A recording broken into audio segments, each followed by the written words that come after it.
আমাদের জমি জায়গা সব কাড়ি কুড়াই নিচ্ছে আর জল ঢুকাই দিয়ে আমাদের ঘর দুয়ার সব বুড়াই মরা আছে। 1200 শিবু হাজরা আর এই উত্তম। কেন কি জন্য হবে? আমাদের জমি জায়গা কেন নেবে আর কেন দেবে না? খাল টাল সব নিয়ে নিয়েছে। কেন? সরকারি খাল। আর বলতে গেলে বলে কি তোর বাবা কালের জায়গা আর ওটা কি ওর মা কালের জায়গা? ও যা চাষ করছে আর খাচ্ছে উত্তম করে টাকা পয়সা দিচ্ছে না।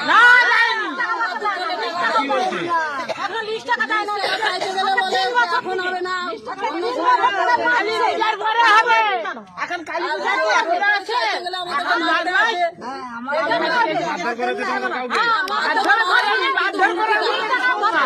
এখন হবে না।